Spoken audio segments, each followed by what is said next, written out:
ஒரு பெரிய பிரியாணி ஸ்டால் எடுத்துக்கங்க. ஓகே, ஒரு பெரிய பிரியாணி ஸ்டாலுக்குள்ள ஒரு பொண்ணு தனியா போய் உட்காந்து ஜம்முன்னு ஒரு பிரியாணியை சாப்பிட்டா அந்த ஹோட்டல்ல இருக்க எல்லாரும் அவங்கள பார்ப்பாங்களா இல்லையா? ஆனா ஒரு பையன் சாப்பிடல பார்க்க மாட்டாங்க. உண்டி சுருக்குதல் பெண்டிற்கு அழகுன்னு எவ்வளவு புத்திசாலித்தனமா சொல்லியிருக்காங்க பாருங்க. சாப்பிடாத, ஓ நம்ம தியாகம் தான் செய்யணும், தியாகத்தின் வழியாகத்தான் எல்லோரையும் அரவணைத்து செய்யணும், திறமையின் வழியாகவும் நீங்கள் எல்லோரையும் அரவணைத்து செய்ய முடியும். That is believe in your self. உங்களை நீங்கள் எந்த அளவுக்கு நம்புகிறீர்களோ அந்த அளவுக்கு உங்கள் உடலும் மனமும் உங்களுக்கு தேவையானது தந்துகிட்டே இருக்கும். ஆனா தன்னை பாதுகாத்துக்கிறதே குற்றம் என்பது போன்ற ஒரு பாவனை இந்த சமூகம் நம்ம மேல திணிச்சிருக்கு இல்லையா? அதனால அம்மாக்கள் பெரிதாக தங்களை பார்த்துக் கொள்வதே இல்லை. 40 வயதுல இருக்க எல்லா அம்மாவுக்கும் அடிவயிறுல வலி இருக்குது, முட்டியில பிரச்சனை இருக்குது, இருக்கா இல்லையா? செக் பண்ணி பாருங்க. ஏன்னா கணவர் கஷ்டப்பட்டு சம்பாதிச்ச காசு சரி வேஸ்டா போயிட வேணாம்னு சொல்லிட்டு வீட்டுல ஒரு இட்லி ஊத்துறோம்னு வச்சுக்கோங்களேன். ஒரு 8 இட்லி இருக்கு, 2 பசங்களும் ஆளுக்கு 4 இட்லி சாப்பிடுவாங்கன்னு நினைச்ச இடத்துல ஆளுக்கு 3 இட்லி சாப்பிட்டானா சரி நமக்குன்னு என்னத்த இட்லி ஊத்துறோம்னு 2 மிச்சம் இருக்க இட்லி சாப்பிடுறது. இல்லைன்னா புருஷன் காசு வீணா போயிருமேனு மிச்சம் இருக்க 8 இட்லியும் சாப்பிடுறது. அது வயிறா குப்பை தொட்டியா? அப்ப நான் யாரு? வீடு முழுக்க எல்லோர் மேலும் கேர் எடுக்கிற உங்களுக்கு உங்களை கேர் எடுத்துக்கலே. ஒரு சமூகத்தில் பெண் எந்த அளவு ஹெல்த்தியா இருக்காலோ அந்த சமூகம் ஹெல்த்தியா இருக்கும். ஒரு பெண் ஹெல்த்தியா இருந்தா தான் அவன் குடும்பம் ஹெல்த்தியா இருக்கும். அந்த குடும்பம் சமூகம் ஹெல்த்தியா இருக்கிறது ஒரு பெண்ணுடைய ஹெல்த்தை பொறுத்ததுதான். So these are all your natural strengths. That's what I just wanted to tell you. நீங்கள் புதிதாக பெரிய புரட்சி எல்லாம் செய்வதற்கு ஒண்ணுமே கிடையாது. இயல்பாக உங்களுக்கு ஏற்கனவே இருக்கும் திறனை வெளிக்கொண்டு வருவது மட்டும்தான் நீங்கள் பார்க்க வேண்டிய முக்கியமான வேலை. அவ்வளவு மட்டுமே. எல்லா காலகட்டத்திலும் அப்படிதான் இருக்காங்க. எவ்வளவோ பணம் சம்பாதிச்சாலும் வீட்டில் இருந்து கொண்டே அந்த நிர்வாகத்தை பார்த்து கொண்டிருந்த பெண்கள் இருந்திருக்காங்க. அவர்கள் சேமித்த காசில் இருந்து சிறுவாட்டில் சேர்த்த பணத்தில் அவ்வளவு நேரங்களில் கணவருக்கு உதவி இருக்கிறார்கள். கணவர் சம்பாரிச்சு கொடுத்த காசுல மிச்சம் பிடிச்சதே நீங்க அவ்வளவு சேமிக்க முடியும்னா நீங்களே களத்துல இறங்கினா எவ்வளவு சேமிக்க முடியுங்கிறதா இங்க கணக்கு இல்லையா? ஆம்பளை செத்தா கடன் நிக்கும்பாங்க, ஆம்பளை செத்தா கடன் நிக்கும் அப்படிம்பாங்க. நம்ம வீட்டுல ஒரு தாத்தா இருப்பாரு, நல்ல பிசினஸ் பண்ணிட்டு இருப்பாரு, ஏதோ பயங்கரம், ஆனா வீட்டுல எல்லாம் சொல்ல மாட்டாங்க, உனக்கு ஒன்றும் தெரியாதுன்னு சொல்லிடுவாங்களே. அப்போ திடீர்னு ஒரு நாள் இறந்து போனார்னா பெட்டிகள் எல்லாம் தேடுறப்ப வாங்கின கடனுக்கான சிட்டைகள்லாம் இருக்கும். சம்பந்தம் இல்லாம நான் கொடுத்தேன் கடன் 4 பேர் வந்து நிற்பான். ஆனா அந்த வீட்டில் இருக்கக்கூடிய பெரிய வயதான அம்மா செத்த பிறகு பொட்டியை தேடினீங்கன்னா அது சேர்த்து வச்ச சிறுவாட்டு காசு, வீட்டுக்கு தெரியாம வாங்கி வச்ச தங்கம், மூத்த மகளுக்கு இளைய மகளுக்குன்னு அவ்வளவு வச்சுட்டு போயிருக்கும். ஆம்பளை செத்தா கடன் நிக்கும், பொம்பளை செத்தா காசு நிக்கும். செத்த பிறகும் குடும்பத்தை காப்பாத்துவாங்க, ரைட்? ஆனா உங்களை தான் டிபெண்டன்ட்னு சொல்லலாம். உங்களுக்கு பேர் என்ன? டிபெண்டன்ட், சார்ந்திருப்பவள். ஆக்சுவலா ஆண் தான் சார்ந்திருக்கிறேன். நான் உங்களை புகழ்றதுக்காக சொல்ல. ஒரு ஆணினுடைய நேரத்தை மிச்சப்படுத்துகிற கருவிகள் மீது எந்த விமர்சனமும் வைக்கப்படுவதில்லை இல்லையா? 1.5 லட்சம் ரூபாய்க்கு பைக் வாங்குற பையன் மேல விமர்சனம் கிடையாது. ஆனா கிச்சன்ல ஒரு ஃபேன் போடுங்கன்னு ஒரு பொண்டாட்டி சொல்லிட்டா அதை இந்த சமூகம் எப்படி பார்க்கும்? ஆனா ஃபேன் போட சொல்லு, வாட்ஸ் ராங் இந்த? நாம தான் இது எல்லாத்தையும் பெண்ணின் கடமைன்னு சொல்றோம். அன்பெய்ட் கேர் அப்படின்னு சொல்றோம். இன்டர்நேஷனல் மார்க்கெட்ல இதெல்லாம் சொல்றோம், இட்ஸ் அன்பெய்ட் கேர்.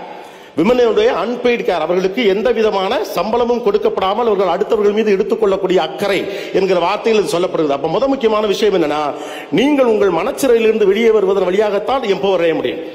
உய்வித்தல் என்பது அதுதான்.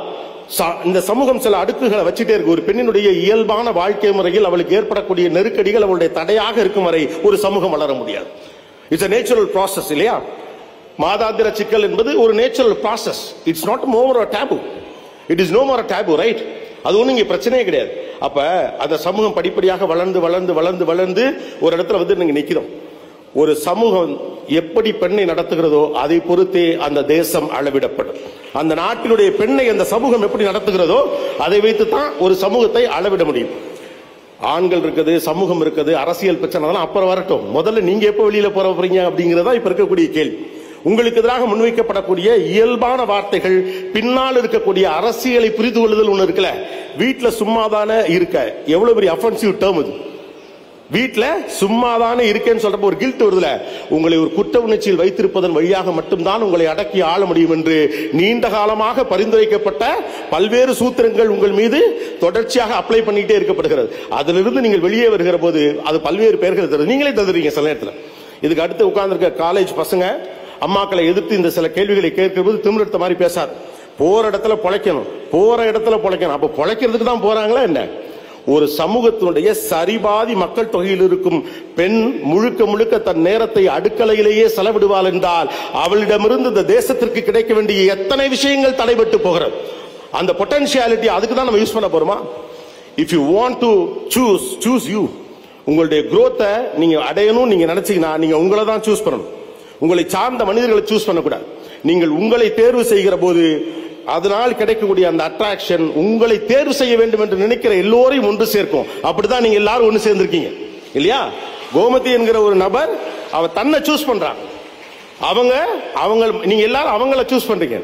அதுக்கடுத்து அவங்க நயன் சூஸ் பண்றாங்க. அப்போ ஒருத்தர் அந்த அட்ராக்ஷன்ல தான் உள்ள வரும். சோ தட் நீங்க புதிதாக நம்மளாம் இதெல்லாம் இருக்கும் அப்படிங்கிற மாதிரியான பிரமிப்புகள் எல்லாம் போய் மாட்டிக்காது. ஓகே, நீங்க ரொம்ப ஓஹோன்னு பண்றீங்க, ஆஹா இதுக்கெல்லாம் மயங்கல வேண்டியதில்லை. பெண் எப்போதும் வேலை பார்த்திருக்கிறாள். பெண் ஒன்னும் புதிதால வேலை பார்க்கல இல்லையா? அப்ப சின்ன பாராட்டுக்கெல்லாம் பெருசாலாம் மயங்கிடக்கூடாது. நீ உருப்படவே மாட்டேன்னு சொல்றவங்க கூட நான் பயப்பட மாட்டேன். நீ இவ்வளவு தூரம் வந்ததே பெருசுன்னு சொல்றவனை பார்த்தா தான் எனக்கு பயமா இருக்கும். ஏன்னா நம்ம பொட்டன்ஷியாலிட்டி என்ன நமக்கு தான் தெரியும். நீ இவ்வளவு தூரம் வந்ததே பெரிது என்ற வார்த்தையை நம்புவது, ஆகா உனக்கு தெரியாது, உனக்கு ஒன்றும் பண்ண முடியாது, ஆனாலும் கூட நீ இந்த இடத்துக்கு வந்திருக்கிறாய் என்று சொல்லுவதுடைய குறியீடு தான் அது. So don't believe in that. உங்களுக்கு தான் தெரியும் உங்க கெப்பாசிட்டி என்னன்னு. நீங்க யாருங்கிறது உங்களுக்கு தான் தெரியும். இந்த சமூகத்தை படிப்படியாக அடுத்தடுத்து கொண்டு வந்திருப்பது நீங்கள் தான். நிர்வாகம் என்னவென்றால் 10க்கு 10 இடத்துக்குள்ள ஒரு நிர்வாகம் பண்றது எப்படின்னு தெரியும். 10,000 ரூபாய்க்கு நிர்வாகம் தெரியும், 100 ரூபாய்க்கு நிர்வாகம் தெரியும், 10 லட்சத்துக்கு நிர்வாகம் தெரியும், 10,000 கோடிக்கும் உங்களுக்கு நிர்வாகம் தெரியும். It's in your blood, right? அப்போ தொடர்ச்சியாக என்ன சொல்லிட்டே இருக்கோம்? பெண்ணை ஒரு வார்த்தை என்ன சொல்றான்? டிபெண்டன்ட்ங்கிறான். கேள்விப்பட்டீங்களா? விமனை எப்போதுமே என்ன சொல்றாங்க? ஒரு காலம் இங்க இருந்துச்சு, இஸ் மிஸ்டர் அப்படின்னு ஒருத்தர் பேர் சொல்லிட்டு அவங்க மனைவியோட பேரையே சொல்ல மாட்டாங்க. நான் ஒரு முறை வெளிநாட்டுக்கு போயிருந்தப்போ அவர் சொல்றாரு, அவங்க ஒருத்தர் அறிமுகப்படுத்தி வைக்கிறாங்க. அவர் ஒரு பெரிய பதவியில் இருக்கிறவர். அவர் அறிமுகப்படுத்தி வைக்கல, அவருடைய பேரை அறிமுகப்படுத்தி இவர் மிஸ்ஸஸ் ரிச்சர்ட் அப்படின்னு சொன்னோடனே அந்த அங்கே தப்புன்னு கேட்டாங்க. டோன்ட் ஹேவ் a நேம் அப்படின்னாங்க. எனக்கு பேர் இல்லையா அப்படின்னு. இப்பவுமே நம்ம இதுல ஒரு வார்த்தை கவனிச்சிருக்கீங்களா இல்லையா? இவர் சுப்பிரமணி, இது அவங்க ஒய்ஃப், அவ்வளவுதான். அவங்களுக்கு அடையாளம் என்ன? அவர் ஒய்ஃப், அவ்வளவுதான். அதுக்கு அடையாளம். அதுக்கு பேர் இருக்கா இல்லையா?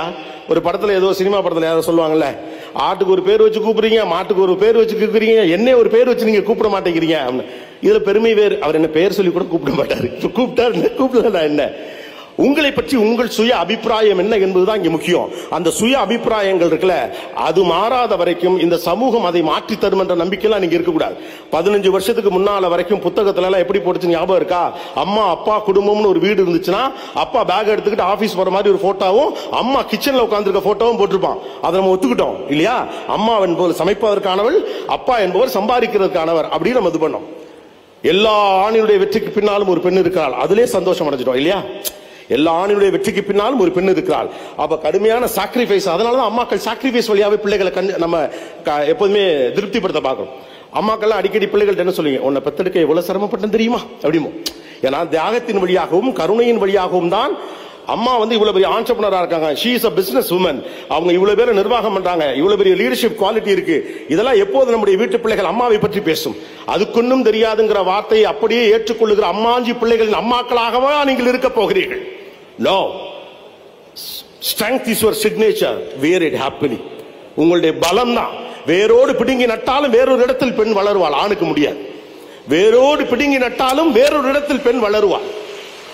சம்பந்தமே இல்லாம கோயம்புத்தூருக்கு அந்த பக்கத்துல இருந்து 300 கிலோமீட்டர் இந்த பக்கம் ஒரு இடத்துல கல்யாணம் பண்ணி கொடுத்து 6 மாசத்துக்குள்ள அங்க இருக்க எல்லாரையும் கண்ட்ரோலுக்குள்ள கொண்டு கொத்துச்சாவி இடுப்புல வச்சுட்டு போற கெப்பாசிட்டி பொண்ணுக்கு தான் உண்டு. She is actually an entrepreneur. அப்ப நீங்கள் எங்கே மயங்கி விடக்கூடாதுங்கிற கவலை என்ன இருக்குன்னா, நான் இவ்வளவு தூரம் வந்ததே பெரிது என்று உங்களை பாராட்டுகிற வார்த்தைகள் எல்லாமே உங்களுடைய கெப்பாசிட்டியை பத்தி முடிவு பண்ண முடியாது. நான் எவ்வளவு தூரம் வர வேண்டும் என்று நான் தான் முடிவு செய்யணும். அப்ப முதல்ல entrepreneurship comes from attitude, belief system. அதனாலதான் பாத்தீங்கன்னா அந்த பிலீஃப் சிஸ்டம் நமக்கு இல்லாதனால தான் நம்மளை கில்ட்டே வச்சிருக்காங்க இல்லையா? நீ இப்படி பண்ணலாமா,